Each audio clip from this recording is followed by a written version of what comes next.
الحمد لله والصلاة على أهلها أما بعد فأعوذ بالله من الشيطان الرجيم بسم الله الرحمن الرحيم يا أيها الذين آمنوا اتقوا الله وكونوا مع الصادقين وقال رسول الله صلى الله عليه وسلم إن الله لا ينظر إلى صوركم وأموالكم ولكن ينظر إلى قلوبكم وأعمالكم أو كما قال عليه الصلاة والسلام সম্মানিত ভাইরা, আশা করি আপনারা সকলেই ভালো আছেন।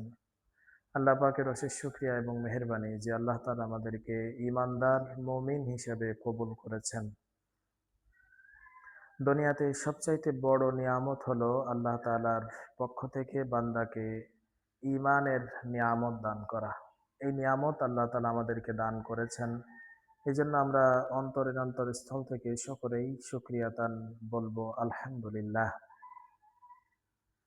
দুনিয়াতে যাদের ঈমান নেই, ঈমান নামক সম্পদ যাদের নেই, দুনিয়াতে সমস্ত সম্পদও যদি তাদের থাকে, তারপরেও কিয়ামতের ময়দানে তারা কিন্তু পার পাবে না, তাদের জাহান্নামী হতে হবে, আগুনের খোরাক হতে হবে। এজন্য আল্লাহ তাআলা বলতেছেন, ইন্নাল্লাযীনা কাফারু লাউ আন্না লাহুম মা ফিল আরদি জামিআন ওয়া মিসলাহু মাআহু লিয়াফতাদু বিহি মিন আযাবি ইয়াউমিল কিয়ামাতি মা তুকুব্বিলা মিনহুম ওয়া লাহুম আযাবুন আলীম। আল্লাহ তাআলা বলেন, দুনিয়ার একমাত্র সম্পদ হলো ঈমানের সম্পদ।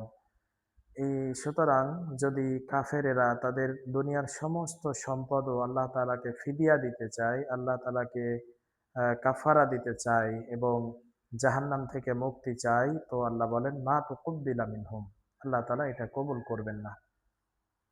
এজন্য দুনিয়াতে সবচাইতে বড় নিয়ামত হলো ঈমান। এই সবচাইতে বড় নিয়ামত হওয়া সত্ত্বেও দেখা যায় যে ঈমানের ব্যাপারে আমাদের অসচেতনতা, অসতর্কতা সবচাইতে বেশি।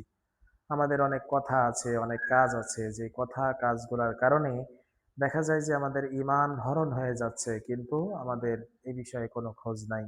আমরা খোঁজ রাখি না। আমাদের অবহেলার কারণে, আমাদের অসচেতনতার কারণে এমন কিছু কথাবার্তা আমরা বলে থাকি, এমন কিছু শব্দ চয়ন আমরা করে থাকি যেগুলোর দ্বারা আমাদের ঈমান বড় সংকটাপন্ন হয়ে যায়, ঈমান আমাদের থেকে হারিয়ে যায়। এজন্য কথা বলার সময় সাবধানতা অবলম্বন করা, যেন শিরক না হয়ে যায়, ঈমান যেন হরণ না হয়ে যায়, এই জিনিসটা অবশ্যই খেয়াল রাখতে হবে। এবং সর্বোপরি ঈমান যেন আমাদের অটুট থাকে, ঈমানের উপর যেন আমরা অটল অবিচল থাকতে পারি, আল্লাহ তাআলার কাছে দোয়া করতে হবে।